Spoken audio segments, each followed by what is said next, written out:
Como ustedes pueden leer tras mis espaldas, hoy tenemos un sermón titulado Pérgamo, la iglesia que venció al león y que cayó vencida por la serpiente. Ya hemos dado el contexto histórico de este pasaje de Apocalipsis capítulo 1, 2, 3. Hemos dicho de manera reiterada y sobranzada y hemos llovido sobre mojado diciendo que esto está siendo escrito en el año 95, 100 de la era cristiana después de Cristo. El Señor Jesucristo toma un ángel y le envía al apóstol Juan, que está preso en la isla de Patmos por causa del testimonio y de la fe de él, y le envía un mensaje a esta iglesia que estaban ubicada en Asia Menor. Y son 7 iglesias, y para cada iglesia el Señor está enviando a decir verdades puntuales que ellos debían entender y conocer. En nuestra interpretación apocalíptica o profética de este pasaje hemos dicho que realmente creemos que estas 7 iglesias existieron literal, realmente en el tiempo. Sin embargo, creemos que las verdades dichas a ellas sobrepasan el tiempo y espacio de su existencia, que fueron verdades dichas y que son pertinentes para la Iglesia Bautista la Romana hoy dentro de 50 años y lo fueron 50 años atrás, que sus verdades son perlas, gemas preciosas, que tienen tanta vigencia y trascendencia para nuestros días como el tratado más moderno que se pueda haber escrito. Que las verdades de esta iglesia pudieran bien representar las épocas o periodos de tiempo, los intervalos de tiempo que la iglesia ha pasado, como decíamos el domingo pasado. Y que por tanto, si nosotros quisiéramos encontrar la iglesia ideal o ser la iglesia ideal, deberíamos hacer un estudio profundo, minucioso, ir de toda la parte al todo y encontrar cada perla, cada gema, cada verdad, cada principio, cada precepto, cada ley, cada enseñanza que hay para nosotros allí, y pudiéramos tener verdades para imitar y errores para evitar.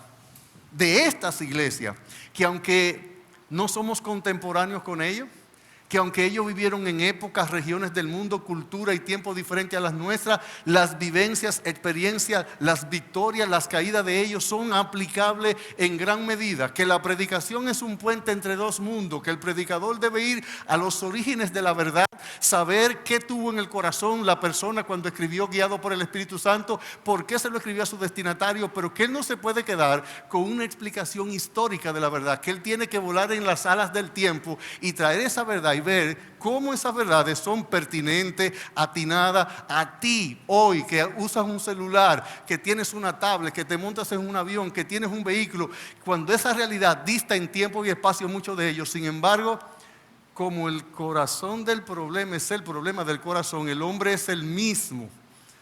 El hombre es el mismo. Estas verdades son tan pertinentes, son tan necesarias para Iglesia Bautista la Romana como lo fue para Pérgamo, para Sardis, para Tiatira, para Éfeso, como lo fue para Filadelfia, como lo fue para la Odisea. Y esta mañana vamos a predicar bajo este título: Pérgamo, la iglesia que venció al león, pero que cayó vencida por la serpiente. Aunque este es un título simbólico, el desarrollo y explicación del sermón va a explicar a qué nos queremos referir. Esta iglesia que estaba en esta ciudad, Pérgamo era, por así decirlo, en esa región del Asia Menor, aunque no era la principal de la región, porque Éfeso era mucho más rica, mucho más reconocida. Pérgamo era el centro de la liturgia religiosa en todos los sentidos de la palabra, en toda la región. Ellos eran, por así decirlo, el fuerte, donde toda la región, ahí estaba la diócesis principal de toda la región de Asia Menor. Ahí se concentraban el culto a casi un montón de deidades paganas. Ahí era la región que más reconocimiento tenía por el Imperio Romano, porque ellos eran una región que se habían caracterizado por matar físicamente y literalmente, como vamos a ver en el desarrollo del sermón, a toda la persona que no tomara incienso, fuera al altar y dijera: César es el Señor. Vamos a ver a Antipas, que murió. El domingo pasado vimos a Policarpo, un pastor que murió precisamente por no hacer eso. En esta región era de verdad que no adorar al César, no reconocer al César, al emperador romano, como un dios y rendirle tributo y pleitesía y usted profesarle fidelidad, era sencillamente la muerte. Pérgamo estaba en una región que el Señor Jesucristo le dice a Juan que tenía dos características. Dice que allí estaba el trono del diablo y allí estaba la morada del diablo, el lugar donde el diablo vivía. Bueno, el diablo no es omnipresente. Él no está presente en todo lugar, en todo tiempo. Él tiene una legión de ángeles caídos a través del cual Él va haciendo sus obras, sus artimañas, sus ataques, en lo cual Él se opone a Dios. Pero el énfasis dado por Cristo cuando le manda esta carta al pastor de la iglesia y a la iglesia en Pérgamo a través del apóstol anciano Juan, es que le dice: mira, en ese lugar Satanás tiene su trono. Mírenlo en el versículo 13: yo conozco tus obras y dónde moras, donde está el trono de Satanás, pero retienes mi nombre y no has negado mi fe, ni aun en los días en que Antipas, mi testigo fiel, fue muerto entre vosotros, donde mora Satanás.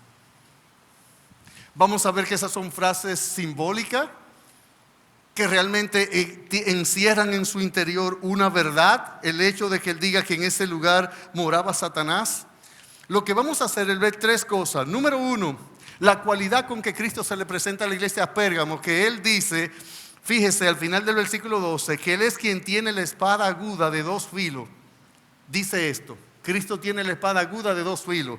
En segundo lugar, lo que vamos a hacer ver en el versículo 13, Pérgamo, la iglesia que enfrentó y venció a Satanás el león. Y en tercer lugar, vamos a ver a Pérgamo, la iglesia que enfrentó y cayó derrotada ante la serpiente Satanás. Y vamos a sacar una aplicación para nuestros días de qué significa eso para ti hoy en día.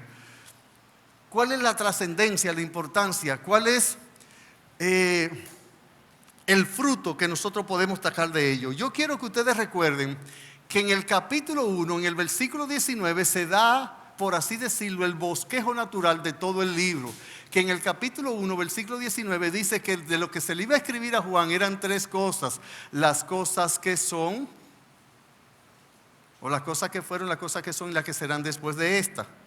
Dice el versículo 19, dice: escribe las cosas que has visto, las cosas que son y las que han de ser después de esta. Las que has visto son toda la descripción que se da de las características, de las virtudes, de los dones, de los talentos, de las competencias que el Señor Jesucristo tiene ya como ese Señor resucitado, que Él lo ha tenido siempre intrínsecamente, pero aquí lo está presentando como resucitado. Y recuerde esto: cada una de las características que se dan que Cristo le da a cada iglesia, ya la ha dado a conocer en el capítulo 1. Por ejemplo, ¿cuál es la característica que tiene Cristo? Se le presenta a la iglesia de Pérgamo: yo soy el que tiene la espada aguda de doble filo. ¿Qué dice Apocalipsis? Capítulo 1, versículo 16. 1:16. Hablando de Cristo, dice: tenía en su diestra 7 estrellas, de su boca salía una espada aguda de dos filos. Eso es lo que dice 2:13, 2:12. Cada característica que va a ser citada a las 7 iglesias se ha dicho primero en el capítulo 1. Él toma una característica y se la aplica a Éfeso, y se la aplica a Pérgamo, a Tiatira, a Sardis, a Filadelfia, a la Odisea. Cada característica a esta iglesia se le manda a decir que Cristo es quien tiene la espada aguda, y esa espada aguda, penetrante, fina, puntiaguda, tiene dos filos. Bueno, ¿qué significará en este pasaje esta característica de Cristo que tiene una espada aguda de dos filos? Bueno, los romanos tenían una espada muy larga y muy ancha que se le hacían dos filos. Y la idea es que esta espada, por ser aguda, podía penetrar profundamente, pero al penetrar cortaba por ambos lados cuando penetraba y por ambos lados cuando salía. Era mortífera. Bueno, cuando usted le pregunta a un militar, ¿cuál es el círculo de la muerte para ellos. Cuando ellos le dicen, en ese lugar tiene que disparar al círculo de la muerte, ellos disparan aquí, en ese círculo. Ni aquí abajo, ni para acá, ahí. Ese es el círculo de la muerte. Un militar le dice eso a usted. Porque ellos saben que por lo general, cualquier balazo que se dé en una de esas áreas, usted murió. Dispara al círculo de la muerte. Esta espada, puntiaguda, afilada, fina, o podía ser ancha, como dije, penetraba profundamente y traspasaba a toda la persona, y cuando penetraba cortaba por ambos lados, pero también al salir hacía lo propio. ¿Y por qué Cristo dice que Él tiene una espada aguda de dos filos? Esa es una referencia claramente a la palabra de Dios. Es fácilmente demostrable. De hecho, no solamente cita eso en este pasaje. Yo quiero que usted vea que esta verdad está dicha de muchas maneras, está reiterada en el pasaje varias veces. O en el libro varias veces, quiero decir. Note por favor, note conmigo. Mire, yo quiero que usted vea que el versículo 16 de este mismo pasaje, ¿qué dice? El versículo 16 de Apocalipsis capítulo 2 dice: por tanto, arrepiéntete, pues si no, vendré a ti pronto y pelearé contra ellos con la espada de mi boca. Porque de hecho, todos los pleitos que Dios hace, solo lo hace con su palabra. Todo lo que Él hace, Dios, su palabra es el instrumento. Aquí la presenta como una espada aguda, penetrante, filosa, con dos filos, porque esta espada va a cortar para dos lados. Esta espada va a corregir a la iglesia de Pérgamo como una disciplina del Señor. Va a cortar lo que la iglesia tiene que tener, lo que hay que quitar, que es retener la doctrina de los nicolaitas y la doctrina de Balaán, como lo vamos a ver un poquito más adelante. Con esa espada el Señor va a disciplinar, va a corregir, va a instruir, va a exhortar, va a amonestar, va a iluminar, va a levantar, va a sanar, va a guiar a la iglesia en Pérgamo para que salga de esa condición de ser vencido por la serpiente y que tenga la condición de solo vencer al león. Pero yo quiero que usted lo note. Aquí nosotros podemos encontrar, como le dije, varios pasajes que afirman y reafirman lo que yo acabo de decir. ¿Qué dice Apocalipsis 19:15?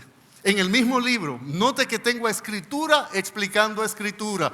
Dice el 2:16 que esa espada es la palabra de la boca del Señor.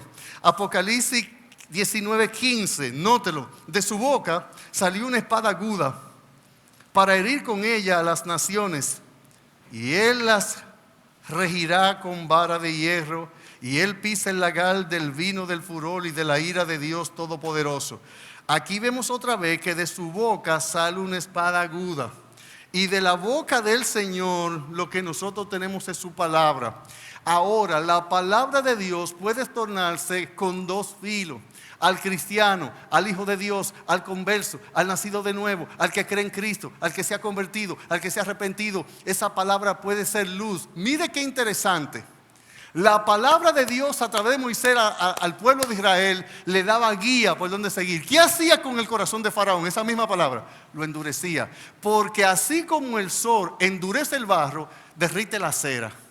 Del mismo modo, un efecto por partida doble es lo que está diciendo aquí. Y esta palabra que ha servido de guía, de esperanza, de instrucción, de amonestación, de consuelo, que ha servido de precepto, de mandamiento, de ley, de enseñanza, para exhortarnos, animarnos, arengarnos, para motivarnos, para retarnos, para instruirnos. Esa misma palabra, es con esa misma palabra que el Señor le va a decir a la persona: apartaos de mí, maldito, al fuego eterno.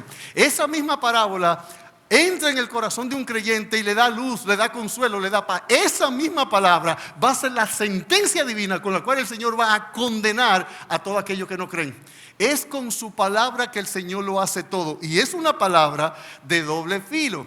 Esa palabra tiene el doble efecto, como nosotros vimos.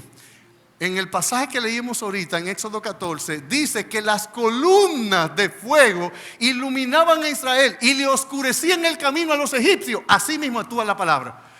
A un creyente son perlas, son gemas, son promesas, son testimonios, son consuelos, son guías, son paz. Enseñan, instruyen, exhortan, amonestan, corrigen. ¿Qué es lo que nos dice Hebreos 4:12 para confirmar que esa espada de dos filos es la palabra de Dios? Es un texto conocido, Hebreos capítulo 4 versículo 12 nos dice, porque la palabra de Dios es viva y eficaz. Y aquí está otra vez el símil o la metáfora, la comparación. Ella es viva y eficaz y es más cortante que ¿qué? Que toda espada de dos filos. La palabra de Dios tiene un doble efecto. Esa palabra, aquellos que aman a Dios, aquellos que queremos guardar su mandamiento, aquellos que a pesar de nuestras debilidades, a pesar de nuestras flaquezas, queremos ser francos, queremos ser honestos. Esa palabra es un noble sostén. Sus promesas nos dan esperanza, sus leyes nos dan temor, sus advertencias nos hacen considerar nuestro camino. Sus verdades son como bálsamo en Galaad para nuestras almas. Esa palabra corta las almas de los creyentes, le afila el entendimiento, es aguda, es penetrante. De hecho, note, por ser una palabra viva, que tiene vida y que da vida, esa palabra nótelo conmigo en el pasaje 4:12 de Hebreo, esa palabra es eficaz. Ella cumple el propósito para el cual Dios la da. Por eso dice el profeta Isaías, mi palabra que yo mando no volverá a mí vacía, sino que producirá el efecto, traerá los frutos.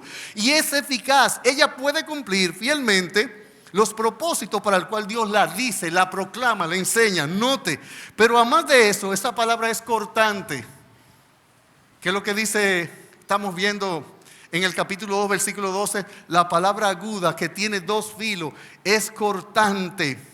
Esa palabra, además de cortar, también es una palabra que penetra, parte y discierne. Yo pudiera explicar cada virtud de la Biblia en este momento. Ver su cualidad para quebrantar y persuadir al corazón. Ver su capacidad para producir cargo de conciencia, que es redarguir. Ver su capacidad para iluminar el entendimiento y cernir un escenario de tentación o prueba, que el Espíritu Santo, mediante una verdad, un principio bíblico, me traiga luz para saber qué camino tomar para agradar a Dios. Esa palabra no solamente, recuerden, ¿qué le dice Pablo en 2 de Timoteo 3, 15, 16 al joven pastor? Él le dice que toda la Escritura es insuflada, respirada, inspirada de Dios, y que ella es útil para enseñar. Te enseñan verdades eternas, te enseñan acerca de Dios, de la muerte, del infierno, del cielo, de la salvación, de la condenación. Ella tiene la información, las verdades necesarias para nosotros entender la vida bajo la óptica de Dios, los preceptos de Dios, los valores de Dios. La Biblia, esa espada, uno de sus filos corta de tal manera que nosotros podemos ver el más allá. Yo puedo saber lo que va a pasar en el futuro, porque sus profecías y sus promesas me lo proclaman, me lo declaran. Esa palabra es capaz de dar vida, coger a un pecador muertos en delitos y pecados, y explicada y aplicada por el Espíritu Santo, levanta, regenera, imparte vida de Dios, naturaleza de Dios, y hace de un pecador perdido como usted y como yo una nueva criatura, engendrado y nacido por Dios con esa palabra. Pedro lo dijo así: Señor, dura es esta palabra que tú has dicho, ¿quién la puede soportar? Y le dice el Señor, ¿acaso ustedes se quieren ir también? Váyanse. Y él le dijimos, ¿a quién iremos? Porque solo tú tienes palabra de vida eterna. Esas palabras no solo salen de labios eternos, hablan a armas eternas, con consecuencias eternas, y pueden dar vida eterna o pueden dar condenación eterna. Pedro, entendiendo los filos de la palabra de Dios, le dijo al Señor, hemos intentado pescar toda la noche, pero no hemos pescado nada, pero en tu palabra echaré la red. Esa es una palabra en la cual usted puede construir su vida. Mateo capítulo 7, versículos 23, 24, 25. ¿A qué pues compararé el que me oye estas palabras? Lo compararé y las hace. Lo compararé a un hombre prudente que edificó su casa sobre la roca. Sopló el viento, mojó el río, vino la lluvia, golpeó, y la casa no cayó porque estaba fundada sobre la roca. Un filo de esa espada, de esa palabra que sale de la boca de Dios, es un sólido fundamento que se ha dado a la fe de parte del Señor para que los cristianos podamos construir nuestra familia, nuestra economía, nuestra salud, nuestra vida, nuestro futuro, nuestro pasado, nuestro presente, nuestra eternidad en base a ella. Porque un filo de esa espada es exactamente lo que Dios usa para darnos baluarte a los cristianos hacia ver en qué dirección seguir. Sí, Un filo de esa espada te dice a ti, no te lleves de lo que tú sientes. Toma la palabra eterna de parte del Dios eterno para ti que eres un alma eterna con consecuencia eterna y haz una decisión eterna ejerciendo una fe eterna en una promesa eterna. Es una espada, corta, parte, penetra, discierne. De hecho, una de las cualidades que aparecen ahí, la final en el versículo 12 es que esa palabra discierne los pensamientos y las intenciones del corazón. ¡Wow! Esa palabra son capaces de penetrarte tu conciencia y juzgarte no por lo bueno o lo malo, no por el hecho per se, sino por la motivación secreta que solo tu conciencia y Dios sabe si fue buena o fue mala. Ella cierne, usted ve como cuando nosotros usamos harina de trigo en un colador y le hacemos así, o cuando los constructores van a pañetar, que ponen un sedazo y hace así y separa la paja, lo malo, de lo bueno. Eso hace ella. Ella te dice qué es lo correcto a la luz de la verdad de Dios, no a la luz de las acciones, sino de las intenciones que movieron las acciones. Ella es capaz, con alguno de sus filos, iluminar la mente, guiar el corazón, quebrantar la voluntad, guiar los pasos, impartir vida, dar dirección, hacer que tu corazón tema. Y ella es capaz, como dice 2 Timoteo 2:16, que ella es útil para enseñar, redarguir, corregir e instruir en justicia, a fin de que el hombre y la mujer de Dios sea enteramente capaz de estar preparado para toda buena obra.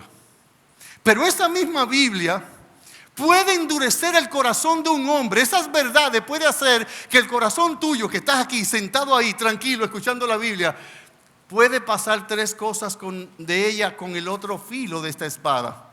Puede que tú oigas y no entiendas, puede que tú oigas y no recibas, puede que tú oigas y no retengas.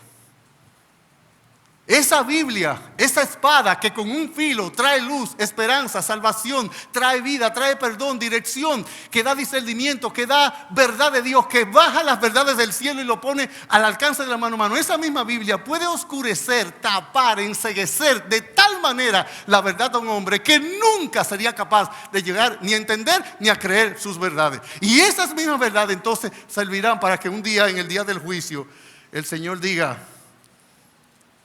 he aquí el libro que está siendo abierto. Y estas Biblias que tiene tantas verdades para tu salvación, tiene muchas verdades para tu condenación. Sí, porque como dije, el sol endurece el barro. ¿Y sabe qué hace con la cera? Lo derrite. El efecto, el doble efecto, ha de ser dependiendo el elemento sobre el cual él cause su efecto. ¿Qué tú eres? ¿Barro o cera? ¿Dónde te cae la palabra? ¿En el buen terreno del corazón o entre pedregales, entre salsa, entre espinos? ¿Dónde te cayó la semilla?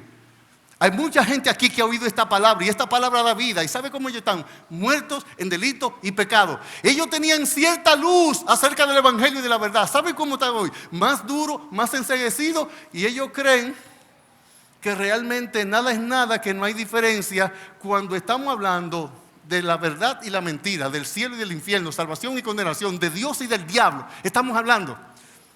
Porque el filo con que está siendo cortado, Él va a juzgar a las autoridades de Pérgamo con esa palabra. Pero con esa misma palabra le dio esperanza, le dio paz, seguridad, instrucción, luz a los hermanos en Pérgamo que estaban siendo matados como ovejas de matadero.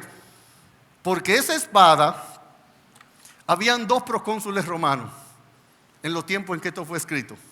Un procónsul se le daba la espada, y cuando ese procónsul levantaba la espada, él podía matar y quitar vida. Había otro que no tenía esa autoridad. Y como ellos estaban siendo matados por espadas de procónsules romanos, Cristo le está diciendo: yo soy el que tengo la espada que corta en ambos filos y que penetra hasta el final. Algún día, Señor, ellos no ven, pero tu espada está alzada. Tu espada está alzada. Ahora cuando le hablamos de que viene un juicio, de que un día Dios, en vez de ser un salvador pendiente en una cruz, será un juez, un rey diciendo: apártate de mí, maldito, al fuego eterno preparado para el diablo y sus ángeles, porque esta espada corta para dar vida y corta para dar muerte. Y si fuera tan solo tu cuerpo que te cortara, no es nada, porque el Señor dijo: no temáis a lo que pueden matar el cuerpo, no temáis manada pequeña.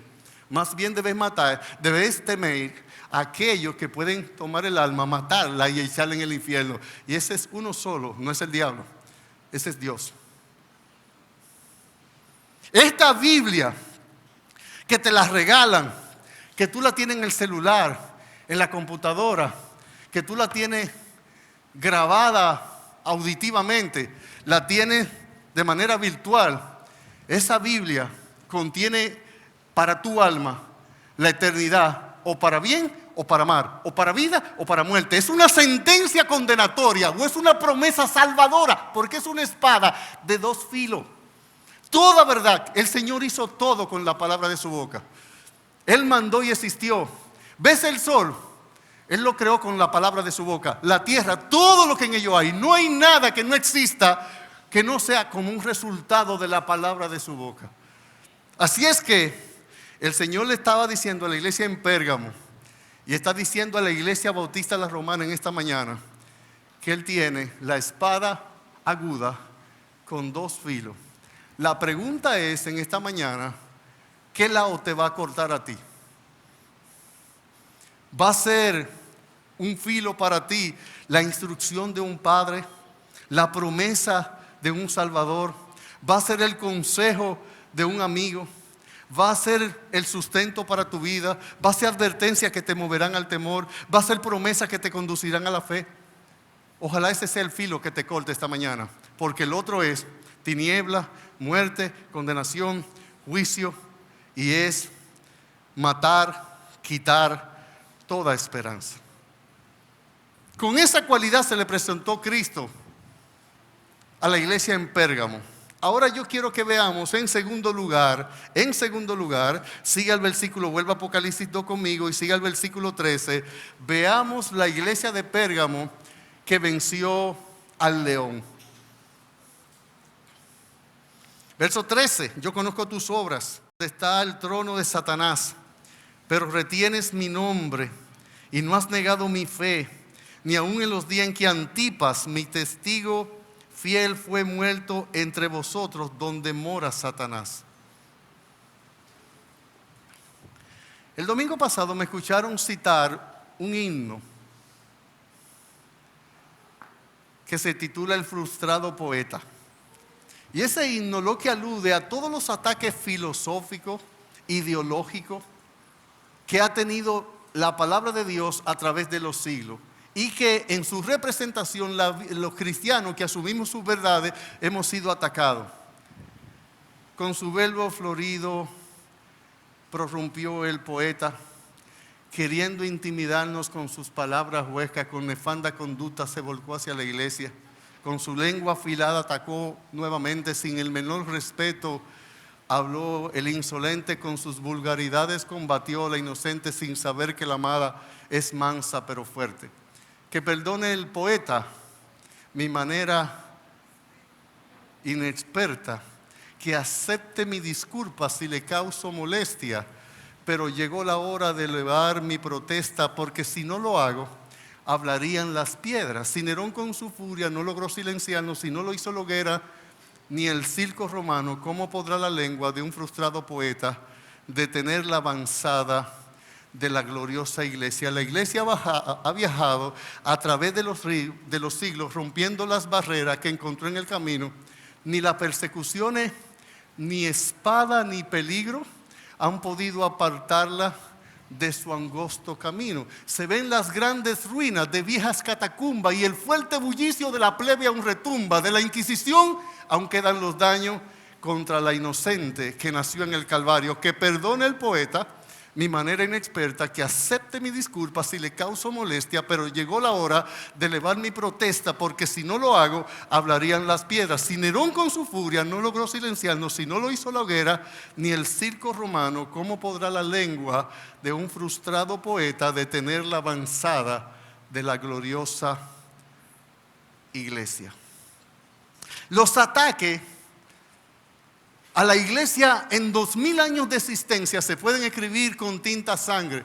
John Fox, los mártires, Lea. La historia del cristianismo se escribe con tinta sangre. Pablo dice, somos contados como ovejas de matadero. Esta iglesia estaba en Pérgamo, un lugar que se caracterizaba por dos características muy negativas. Era el trono de Satanás, indicando que en esa región, en ese lugar, en esa ciudad, en esa provincia, Satanás, Dios le había permitido tener una gran manifestación de poder. Y yo creo que de manera muy puntual, haciendo un análisis del contexto histórico de este pasaje, se está refiriendo a eso de trono que indica autoridad. De hecho, la palabra trono aparece 46 veces en el libro de Apocalipsis. La mayoría de sus referencias son para referirse a Cristo reinando, a Cristo como Señor, a Cristo como juez, a Cristo como el que gobierna, a Cristo como el que dirige todo. En esta ocasión hace una referencia satánica para decir que en Pérgamo estaba el trono de Satanás, porque Pérgamo, de toda la región de Asia Menor y todas las áreas circunvecinas, era el lugar donde había una mayor concentración del poder religioso del imperio, en cuanto a que se exigía a precio de vida que cada persona debía postrarse y adorar al emperador, a Octavio, que estaba en ese momento reinando, y decir, usted es el Señor, y tenía que ofrecerle incienso, porque la sentencia era una sola e invariable si usted no lo hacía, la muerte. Por eso murió Antipas, mírelo ahí, al final del versículo 13. Yo conozco tus obras y dónde mora, donde está el trono de Satanás, pero retienes mi nombre y no has negado mi fe, ni aun en los días en que Antipas, mi testigo fiel, fue muerto entre vosotros, donde mora Satanás. Había un ejercicio del poder tiránico del imperio tan fuerte y tenía un marcado interés en lo religioso, que todo aquel que no adorara los césares, los emperadores, los reyes del imperio romano, una sentencia pesaba, una espada venía como la espada de Democles sobre el cuello de la persona. Vimos la historia de Policarpo el domingo pasado, el pastor de la iglesia en Éfeso. ¿Cuál fue la sentencia? Lo mandaron a buscar, le pidieron que se retractara, que negara al Señor. Él dice, 86 años le he servido y nunca me ha dañado. ¿Cómo puedo negar a mi Señor? Y cuando tratan de persuadirlo de que va a ser quemado en la hoguera, él dijo, me estás hablando de un fuego pasajero y tú estás expuesto a un fuego eterno. Y cuando lo quisieron atar, dice, no tienen que atarme, yo no voy a huir del fuego. El Señor que me ha dado el poder para confesarlo en 86 años, me mantendrá firme ante estas llamas efímeras del fuego. Hermano, vivir por Cristo y para Dios tiene un precio. De hecho, por eso es que mucha gente no se convierte. Porque tiene no solo un precio. ¿Sabe cuánto cuesta? ¿Sabe cuánto vale? Vivir para Dios lo cuesta todo, lo vale todo. Lo que se pide en entrega, no para comprar tu salvación, no para tú lograr méritos delante de Dios, es que sencillamente Cristo nos exige que nosotros le demos a Él, no como un pago, no como una devuelta, pero como una muestra de amor y de fidelidad. Él nos exige que nosotros le demos a Él exactamente lo que Él dio por nosotros. ¿Qué dio Él por nosotros? Su vida. Esta iglesia, ante estos ataques, ni negó al Señor, no dijo, César es mi Dios, César es el Señor. No reconocieron y por eso muchos de ellos fueron matados. Y esa imagen con que Cristo comienza, la característica prominente de su carácter, que es el que tiene la espada aguda. Muchos cristianos en Pérgamo vieron la espada de los procónsules romanos volar la cabeza de muchos de ellos. Sus familiares, sus hijos, sus mujeres fueron matados a filo de espada, aserrado, como dice el libro de Hebreos. Hoy es que el cristianismo es una religión moderna, popular, que va por calle de oro con sandalias de plata, gozando del del aplauso de la gente. Hoy la gente dice: yo me voy de esa iglesia. ¿Y por qué? Porque a mí no me toman en cuenta. Los cristianos de aquel entonces vivían en amor a un Dios crucificado, su vida crucificado, y su único norte era la gloria de Dios. Ahora nosotros por cualquier cosita decimos que no me gusta cómo me tratan. Estamos centrados en nosotros. Estamos viviendo un cristianismo donde la gente va a las iglesias y pide el menú, y si el menú no le agrada, se larga de ahí, porque pareciera ser que es lo que yo busco, que es lo que yo deseo, que es lo que yo anhelo. Esta gente sabía mantenerse incolume, fiel, firme, hacia adelante, sin dudar. No importa lo que fuere, persecución de todas índoles. El Señor dijo: tú estás no solamente tú estás en el lugar donde Satanás tiene un gran poder a través del imperio y ejerce ese imperio con fuerza para obligarte a negar mi nombre, y tú no lo has hecho. Satanás te ha rugido como león, pero ¿sabes qué hizo Pérgamo frente a ese? Venció al león. El miedo a padecer, el sufrimiento no lo detuvo, se mantuvo firme, incolume. Déjeme decirte que Satanás viene a ti o con rudeza o con sutileza.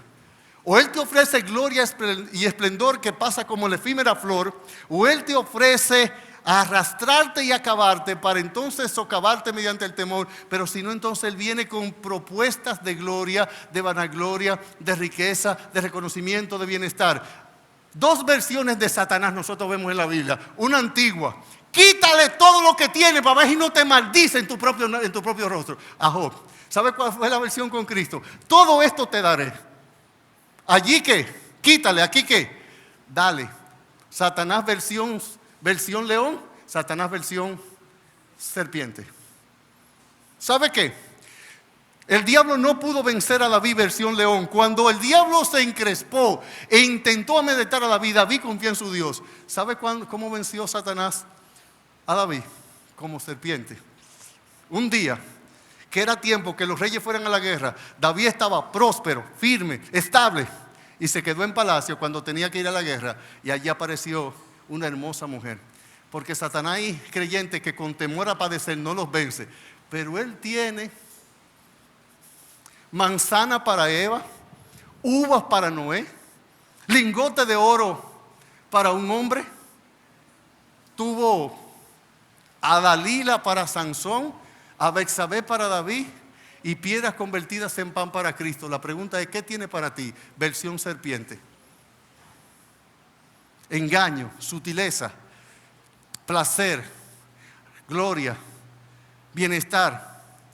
Hay un rey en el Antiguo Testamento que Satanás tampoco lo pudo vencer como león, pero lo venció como serpiente: el rey Ezequiel. Cuando Senaquerib, rey de Asiria, amenazó y amedrentó y venía arrasando con todos los reinos, ¿qué hizo este rey? Se humilló, tomó unas cartas de amenaza y fue al templo y la tiró sobre el templo y oró a Dios.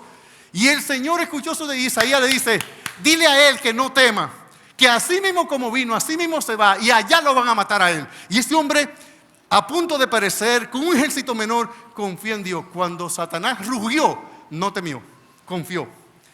Pasan los años, Dios lo prospera, lo bendice, lo pone estable. Y ahora ya pasó la versión león. ¿Sabe cuál versión vino? Versión serpiente. Y mandó a los babilonios para que vieran toda la gloria que Dios le había dado, todo el reconocimiento. Y cuando él va, señores, todas estas cosas revelan el corazón. A veces nosotros en tiempos difíciles somos más dados a acercarnos a Dios. En tiempos de seguridad, prosperidad, somos más dados a alejarnos de Dios. Y ahí es que Satanás viene en versión: todo esto te daré. Hay gente que Satanás no lo ve amedrentándolo ni sufriendo. Siguen su fe, aman a su Señor, guardadores de verdades, firmes, constantes, hacia adelante, sin vacilación, convicción, firmeza, apegados a la verdad, apegados a la cruz. No lo vas a vencer así. Sansón era muy fuerte para luchar con hombres, pero una mujer lo venció.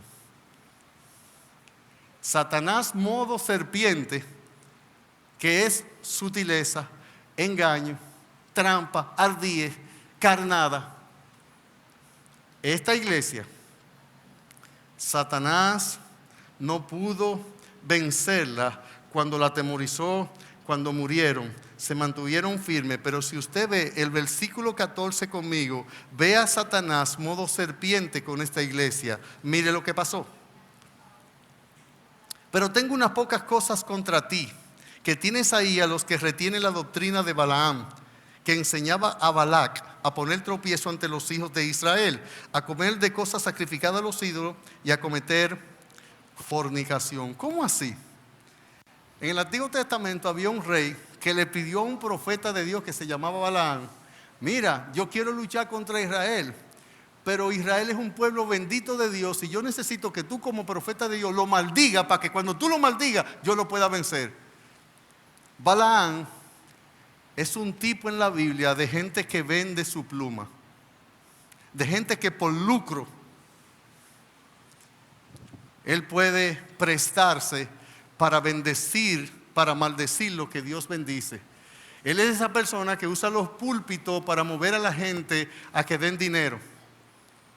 Él es una persona cuyo corazón está lleno de codicia y que puede usar la verdad con el propósito pecuniario. Él hace de la iglesia en el día de hoy un mercado donde él saca provecho. Lo que está pasando con muchos púlpitos, lamentablemente. Balaam es en la Biblia un tétrico y penoso ejemplo. No es un ejemplo a imitar, es un ejemplo a evitar, y es el monumento hecho a aquel que vende la verdad al mejor postor. Pero no crea que eso se queda solamente en los púlpitos. No se aleje de ese contexto porque usted está también metido ahí. Aunque usted quizá no venda el evangelio porque usted no tiene la oportunidad de estar en un lugar donde lo venda, usted a veces vende su integridad, vende su palabra, vende la verdad, vende lo correcto en su trabajo, en su tiempo, en su familia. Cuando nosotros medramos, engañamos, mentimos, cuando somos hipócritas, nosotros también podemos decir: maldición, no conozco a ese hombre, cuando le preguntan por Cristo.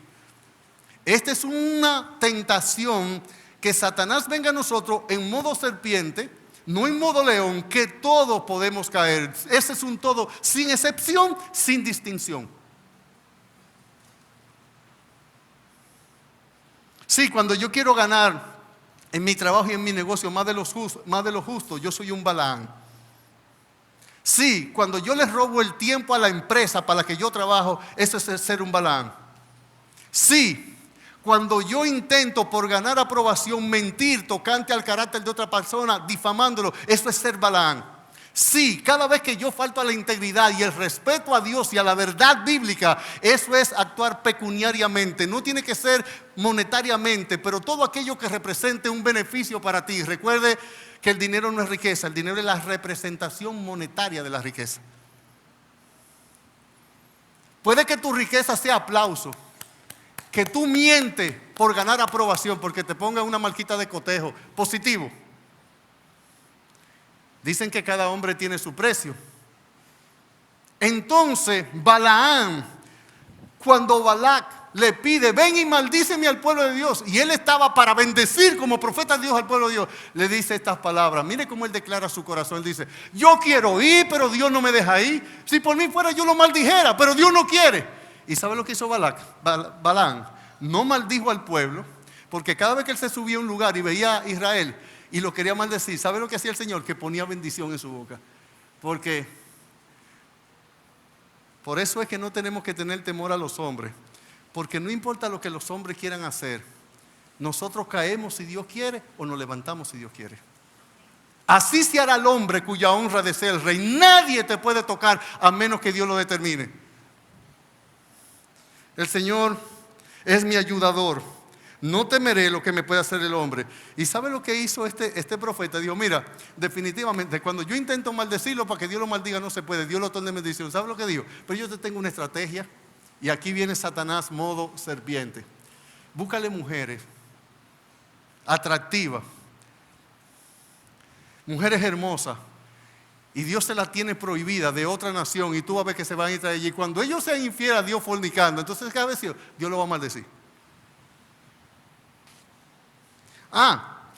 Ellos no te adoran ídolos. Pero hay cristianos que si alguien viene con un cuadro de la Virgen de Santa Cruz, no, yo no adoro imagen, yo no adoro ídolo. La Biblia dice, no te harás imagen. Pero entonces, alguien le propone mentir para ganarse 10,000 pesos más y mienten. ¿Y usted cree que eso no es idolatría? Colosenses 3:5. Colosenses 3:5. Mire lo que es idolatría. Mire que Satanás puede venir tan claro como una imagen la cual usted rechazaría de plano, pero entonces usted ama más a su hijo y usted ama más su imagen y ama más su bienestar personal que a Dios. Dígame si eso no es idolatría. ¿Qué dice Colosenses? Los varones de esta iglesia nos han estado edificando por un buen tiempo en ese libro de Colosenses y hemos aprendido montones de verdades con todos los varones que nos han enseñado. Dice Colosenses 3:5, haced pues morir lo terrenal en vosotros. ¿Y cuál cosa menciona en primer lugar? Fornicación. ¿Qué decía ahí? No se mueva. ¿De qué manera era que Balaam hacía pecar y maldecir a los hijos de Israel? Dice Apocalipsis 2:14, pero tengo una poca cosa contra ti, que tienes ahí a los que retienen la doctrina de Balaam, que enseña a Balac a poner tropiezo a los hijos de Israel para comer los sacrificados a los ídolos y a cometer fornicación. ¿Qué es idolatría? Haced pues morir lo terrenal en vosotros. Fornicación, impureza, pasiones desordenadas, malos deseos y avaricia, que es idolatría. Sí. Si Satanás viene frontal, usted dice, no, yo no hago eso. Pero Satanás, cual la serpiente antigua, viene a ti con sutileza, viene a ti con carnada, con halago. Se dice que había un hombre de Dios muy íntegro y le habían hecho muchas propuestas de dinero. No, yo no vendo mi fe. Mujeres, halago. No, yo no. Pero alguien le dijo, ¿tú sabías que el obispo, vamos a decir, el pastor que está en tal lugar, su ministerio ha prosperado más que el tuyo? Él dijo, ¿cómo?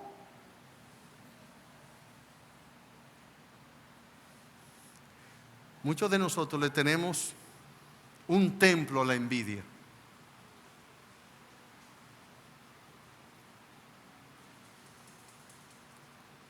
Se nos quita la paz cuando Dios prospera a otro más que a nosotros.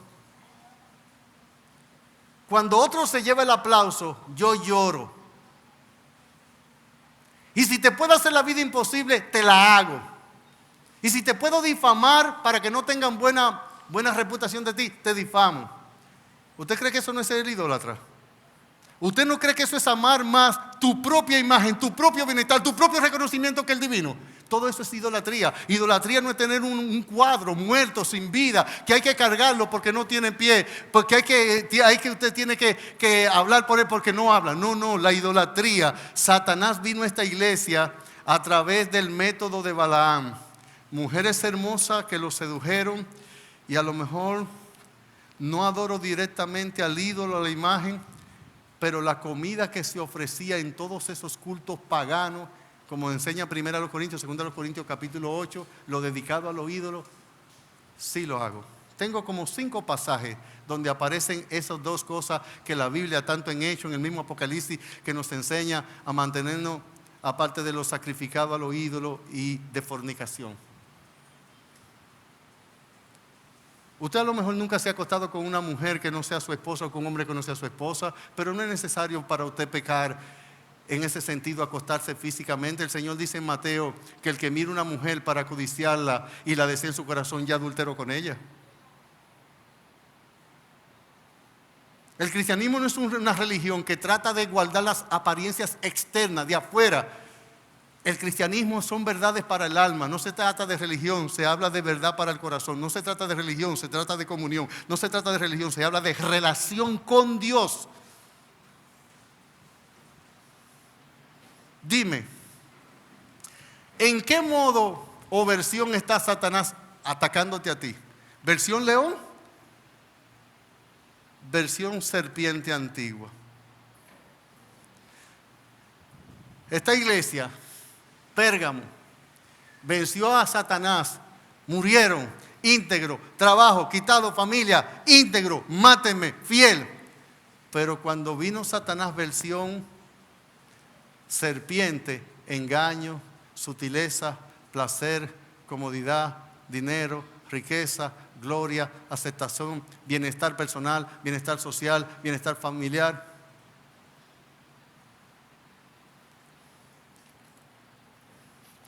Yo no voy a entrar a causa del tiempo, eso lo voy a hacer el próximo domingo por esta misma emisora, a esta misma hora, por este mismo canal, porque cámaras y micrófonos de Radio Televisión Dominicana se retiran del aire en este momento. Y el próximo domingo usted está citado para venir, para explicar estas bendiciones que se encuentran dadas aquí en Apocalipsis, capítulo 2, de las promesas que el Señor. ¿Sabe por qué el Señor se queja de esa doctrina de los nicolaitas, a los cuales ellos fueron vencidos? Hay muchas interpretaciones u opiniones diversas sobre quién eran los nicolaitas.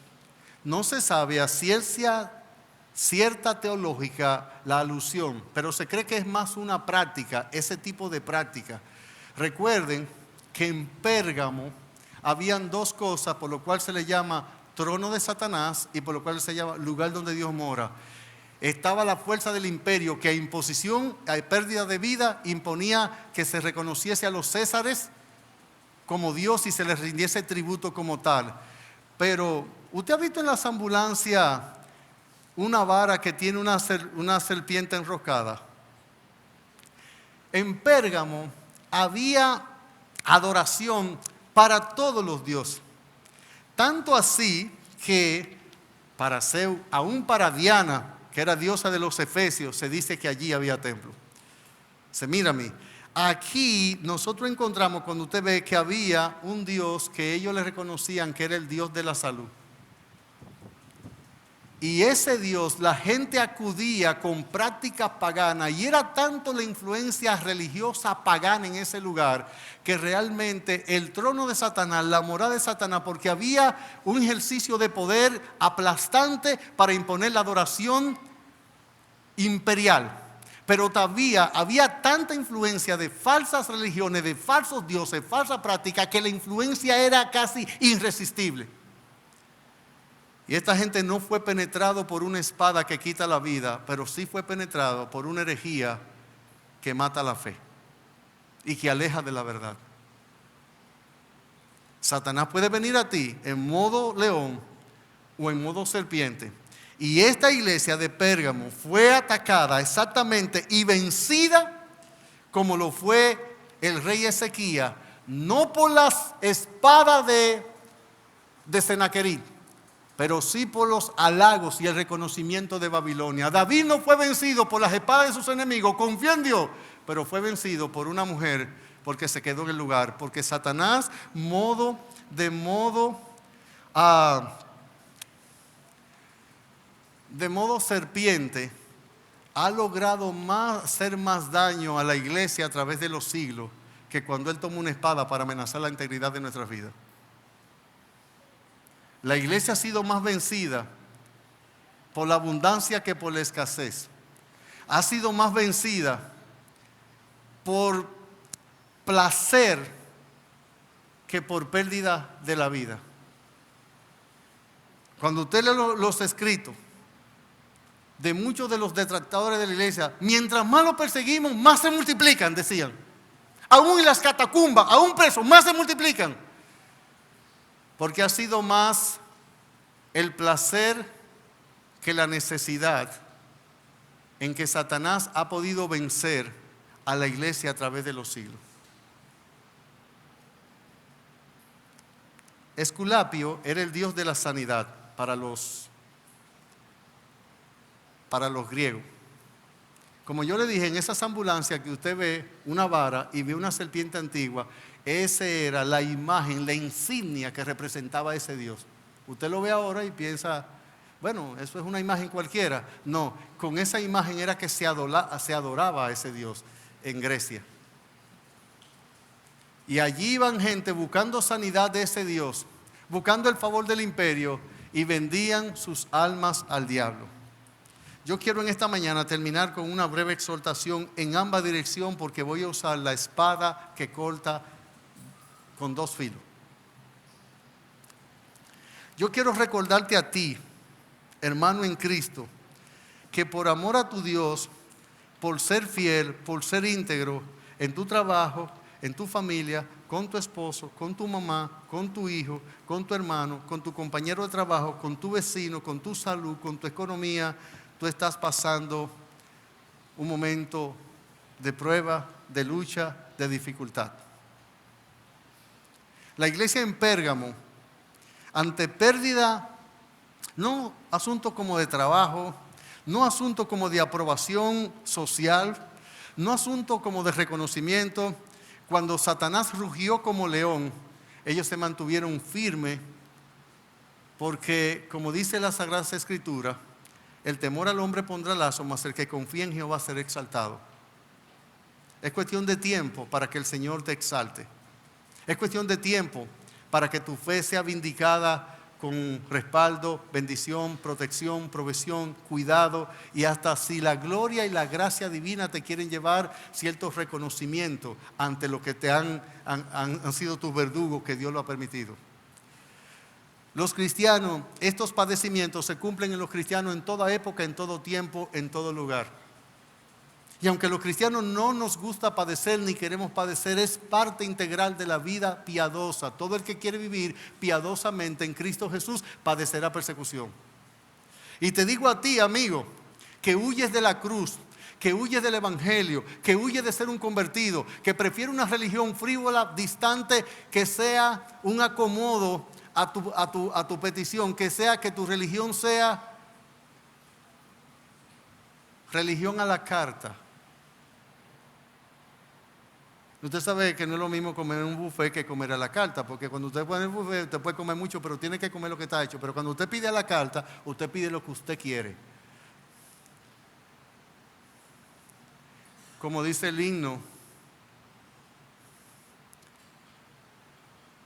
si me mantuve alejado porque no quise padecer por ti, perdón te ruego, mi Señor y Dios. Yo te quiero recordar, hermano mío, que el Señor que tiene la espada aguda de dos filos te dice esto. Yo conozco tu sufrimiento, yo conozco tu dolor, yo sé lo que está pasando, yo sé quién lo está haciendo, cómo lo está haciendo, cuándo lo está haciendo, por qué lo está haciendo, para qué lo está haciendo, porque yo en mi amor, gracia y plan perfecto lo he determinado así. Y el reloj de Dios no se atrasa. La espada de Dios está cortando y te está quitando como buen oro, como oro refinado en fuego, está quitando todas las asperezas, todas aquellas cosas que realmente no dejan ver la gloria de Dios en ti. Y Dios no se complace en tu sufrimiento. Dios no es un sádico, pero Dios sabe que con lo que Él está permitiendo contigo y con los tuyos es realmente lo que tú necesitas para Él forjarte a su imagen, para Él transformar su carácter, para que Cristo sea visto en ti. Y Él te puede hacer inmensamente más feliz que si tú comienzas a defenderte y huir y alejar tus pasos de la cruz.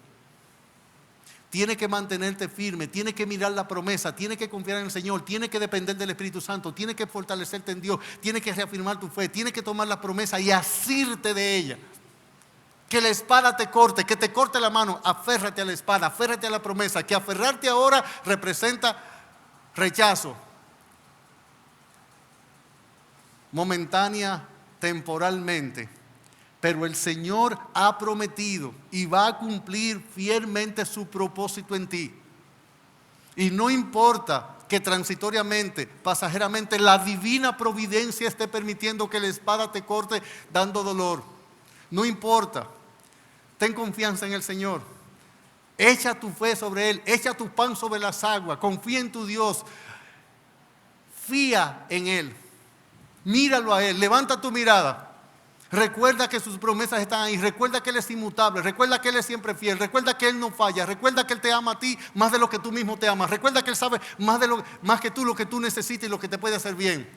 Que tu fe en tu Señor sea tu baluarte, sea tu sostén, tu noble sostén, sea tu fundamento, sea tu esperanza, sea a lo que tú puedas asirte con toda la fe que el Espíritu Santo pueda producir en tu débil corazón. Míralo a Él, confía en Él, síguelo, camina con Él, anda con Él, reposa con Él. No mires para atrás. A veces dije que por él penoso es trabajar, que mucho yo sacrifiqué mi senda por andar.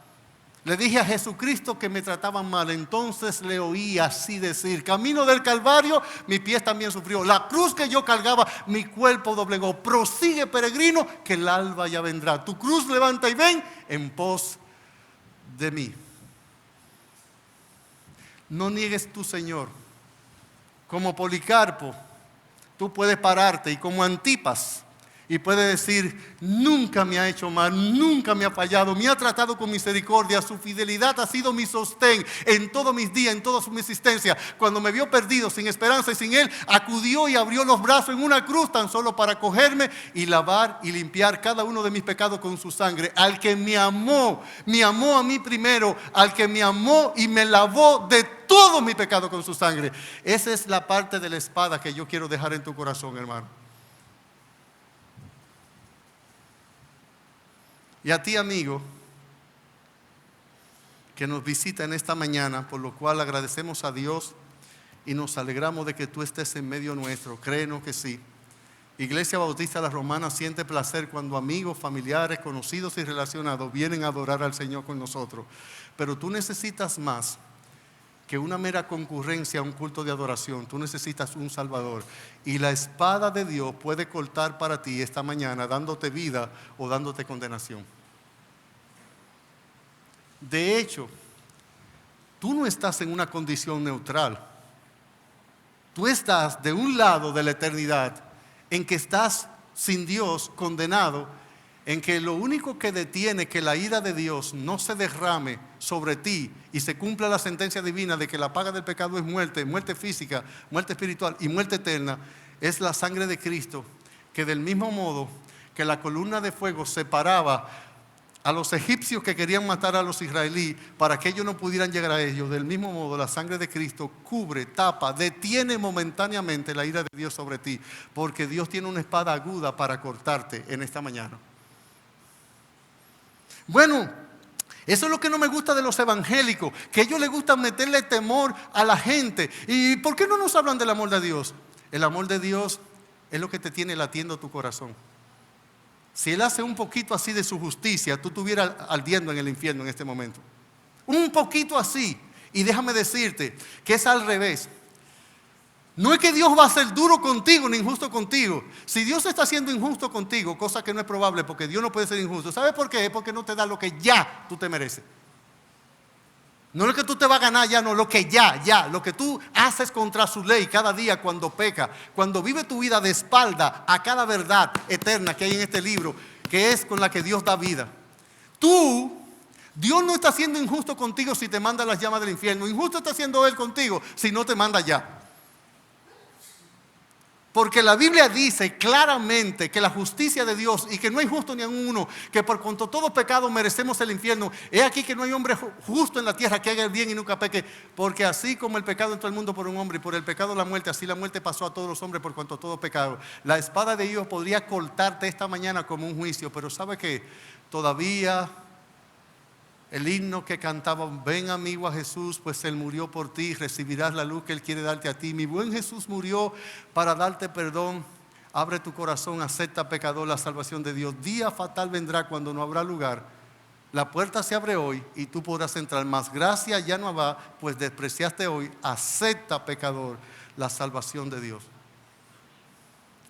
Hay una espada cuyo filo está hacia tu lado, que pudiera mediante sentencia divina, como la espada de Democles, caer sobre ti y sentenciarte con muerte eterna, y tú oír estas terribles palabras que son las más duras que humano ser habrá escuchado sobre la faz de la tierra y debajo del sol: apartados de mí, maldito, al fuego eterno preparado para el diablo y sus ángeles. Pero ¿sabe qué? Hay un mensaje del evangelio que es de salvación, que es de perdón, que es de gracia para ti. Hay una proclamación del evangelio de la cruz donde dice que el Señor te amó, que derramó su sangre para perdonar tus pecados. Hay un mensaje que dice que de tal manera amó Dios al mundo que dio a su Hijo único. Hay un mensaje que dice: mas Dios muestra su amor para con nosotros en que siendo aún pecadores, Cristo murió por nosotros. Y ese es el mensaje para ti esta mañana. Ese es el mensaje donde Dios te dice: no te quiero condenar, quiero perdonarte, quiero darte vida, quiero hacerte de una criatura condenada a un hijo salvado. Ese es el mensaje en esta mañana del filo de la espada de la boca de Dios para ti. Pero no te tarde, porque con el transcurrir de los días, como el río aprisa va, vas hacia la eternidad. Busca a Dios. Busca a Dios. Hay un mensaje de perdón para ti. Está cerca de ti en esta mañana. Está la palabra en tu boca y en tu corazón.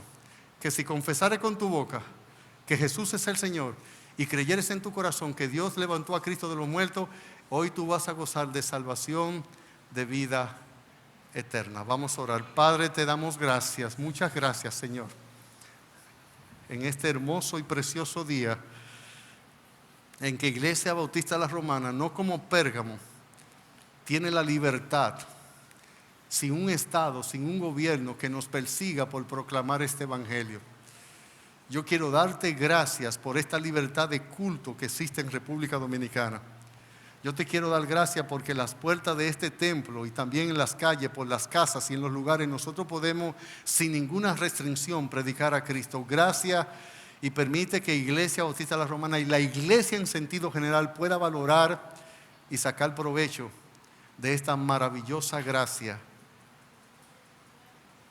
que es la libertad de culto. Que los cristianos lo aprovechemos, que los inconversos también se acojan a ello para el beneficio eterno de su alma. Consuela a los hermanos aquí en que tú estás permitiendo que Satanás sea versión león, y aquellos en que tú estás permitiendo que sea versión serpiente. A ellos también danos discernimiento, sabiduría y valor para poder discernir las maquinaciones de Satanás, para poder ver las artimañas de Satanás. Líbranos del mal, ayúdanos a vencer al mal y al malo. Establece tu reino en nuestros corazones, ayúdanos a propagar la verdad y ayúdanos a ser fiel hasta que tú vengas por nosotros, nosotros vayamos a ti. Gracias, Padre. En el nombre de Cristo Jesús oramos.